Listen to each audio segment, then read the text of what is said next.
Kamoshida's palace with Metaverse Morgana. Wait.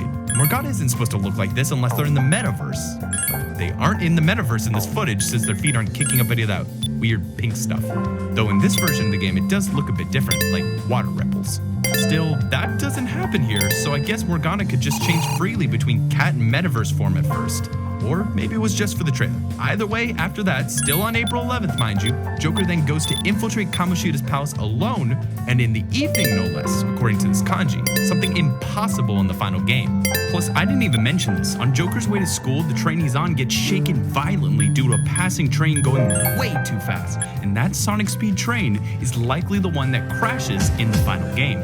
But in that version, it happens on April 10th, not the 11th, so I guess that means that it was originally going to happen on the first day of school, with Joker on a train on the next rail over.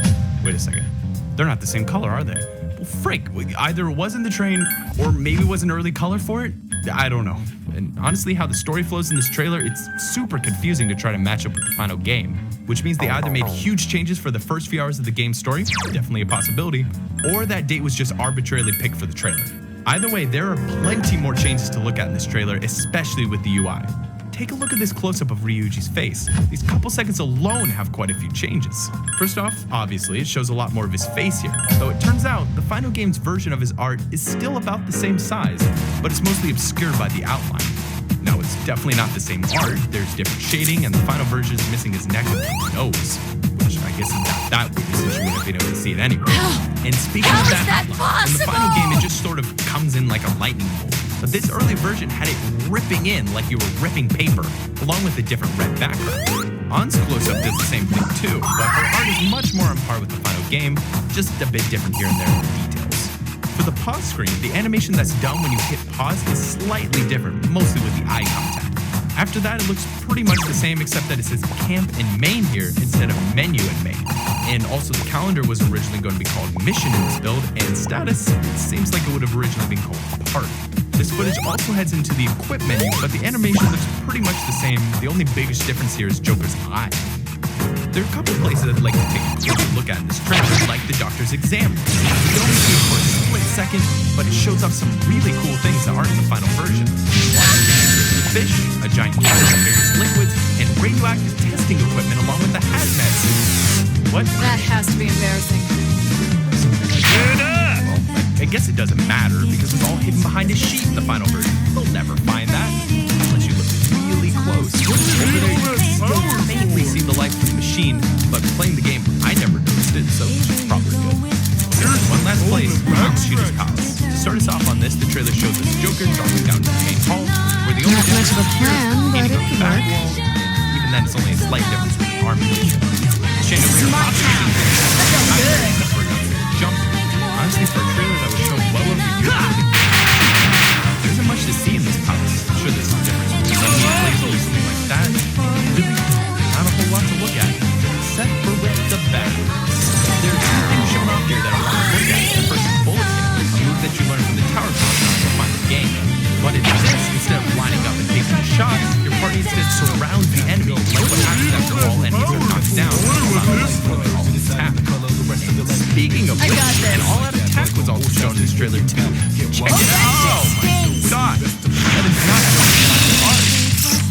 it's scary. Oh my gosh, I do not like that. Persona! So that was the first gameplay trailer of Persona 5. There was another trailer that was shown at E3 the same year, but it was actually just the same trailer translated into English. The time between those two trailers, though, June. Right. A lot of info was released from like settings, the gameplay, and how it was laid out, and it was all pretty much the same as the final version. But we did get some screenshots of the game that are very interesting.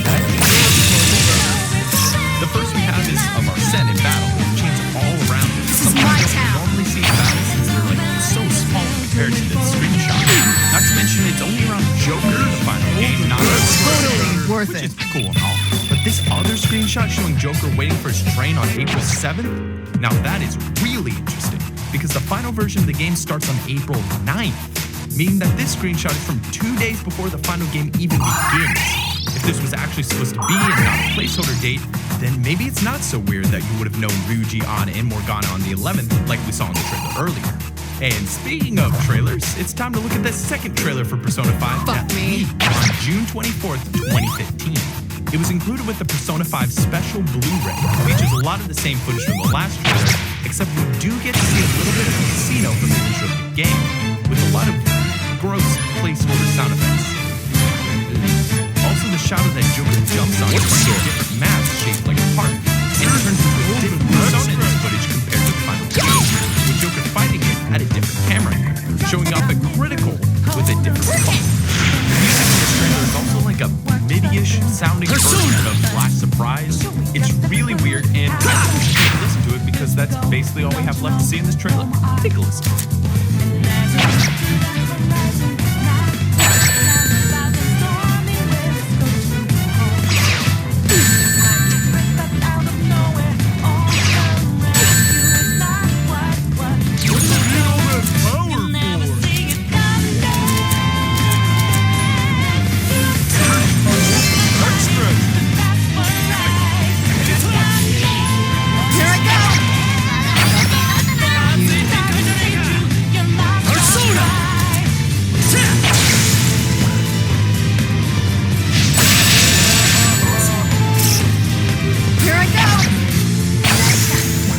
Pretty cool, huh? The more I actually grow to like it. You know what? So much for that. The game is supposed to come out on a certain day. The leak comes out saying it's going to be delayed. And then no, it's definitely going to come out that day. And then it gets delayed. Well, that's exactly what happened to Persona 5. Sony Computer Entertainment of Europe released an advertisement that said it would release in 2016 when it was set to release in 2015. And Atlas USA was like, no. The only thing I can confirm for Persona 5 is a 2015 release. Both the ad and the PR manager were wrong. And fun fact, that same advertisement said that Final Fantasy VII Remake was going to release in 2016. Hello from the year 2020. I still don't have it. Andy from April Start has it. I don't have it. So we're now in September of 2015, and on the 17th of this month, Tokyo Game Show 2015 officially began, with Atlas booth featuring a small little nod to Persona 5. That same day, Atlas did what they called a business trip stream, where they revealed the Velvet Room attendance, as well as a new promotional trailer. And honestly, there aren't that many big, earth-shattering changes here. Just some interesting ones here and there, like Kaishiro not being purple in his palace, or the fact that you can visit Shinjuku on April 16th, when in the final game it can only be visited starting on June 8th. There's also a guy over there with a car just standing there menacing. And the signs were changed too, like Fur Trip becoming Second Heaven, and Ron, well, that was originally called New Order. Honestly, there's a lot more signs that we could compare here, but it would take way too long to mention them all. I will say though, the map icons here are white, but they're yellow in the final game, and the same applies to Shibuya, where an early icon of a dog statue thing was replaced with just 3 blocks. That's a cool change, right? Actually, you know what? Forget that. You know what's a really cool change? Originally, your party, when chased in rat form, would put their little arms up in the air as they ran away. Look at them go! Wait a minute. Why are there rats in Kamoshida's palace? That doesn't happen until like way later. Take note of that. So yeah, that's all we have to look at. It seems to be mostly just polishing up little changes here and there too. Oh, summer 2016 release, huh? Another delay.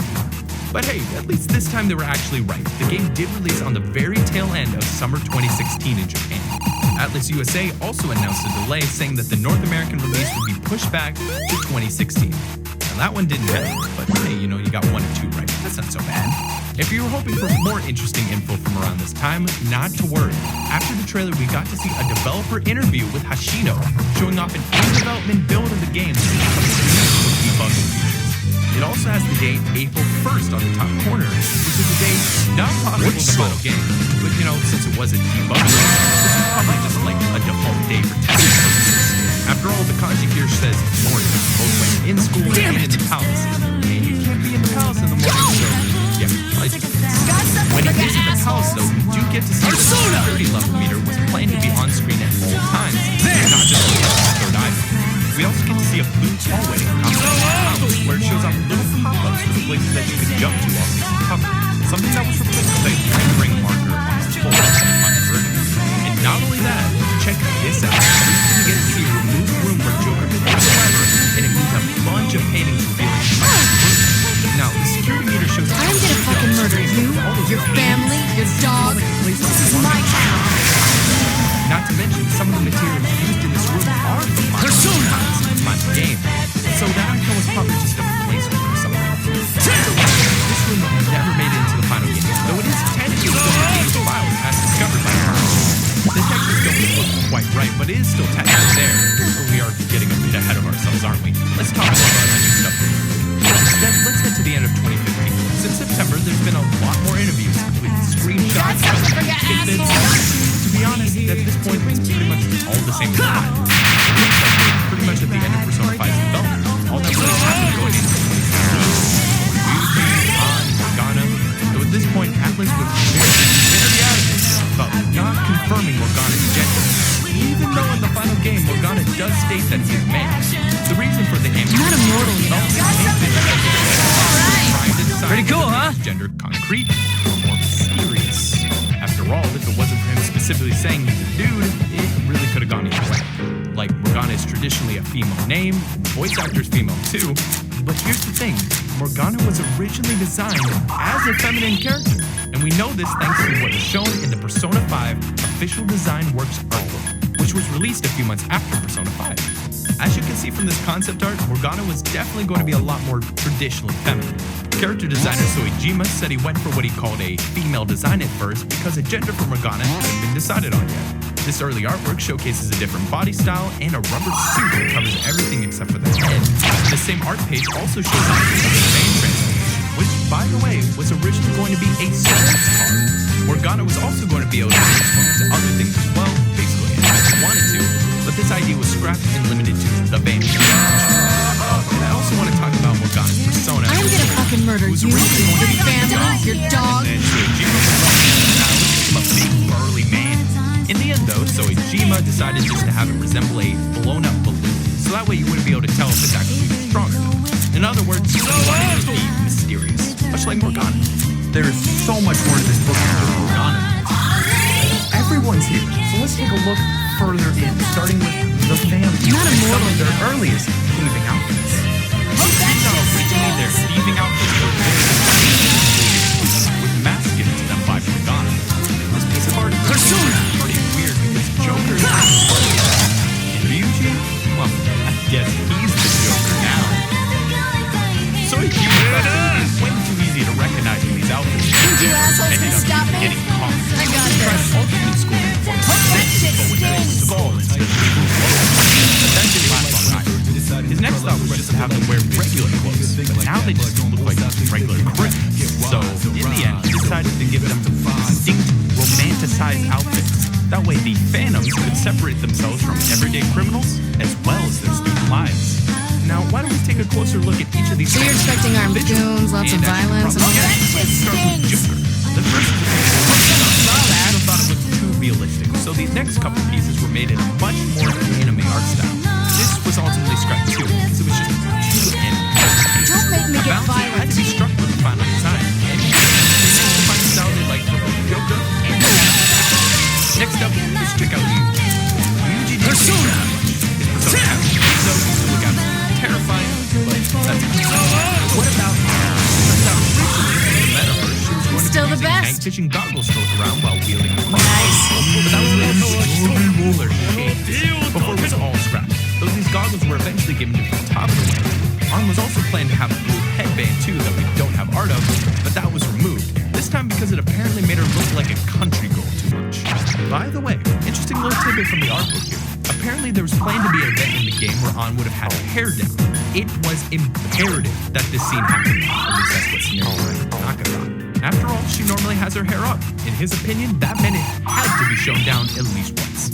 So Soejima decided to draw up this piece of concept art, and Tanaka immediately changed his mind and the scene was never made. Never really explained why. Let's check out Yusuke. At the beginning, he was planned to resemble an art teacher more than an art student with long hair to boot, but that idea was scrapped. He was also planned to attend a school from an earlier Persona game too, but that was also scrapped. And that's about it. Makoto is up next, and I know you were probably hoping that there was going to be a lot about her in this book. After all, she is a very popular character. But sadly, it wasn't meant to be. All the interesting info boils down to that she used to wield 2 pistols instead of 1. Though there is this piece of her, not labeled as Makoto, but was instead placed in the various section of the book. She looks very similar in design, but was carrying a sword and wearing goggles.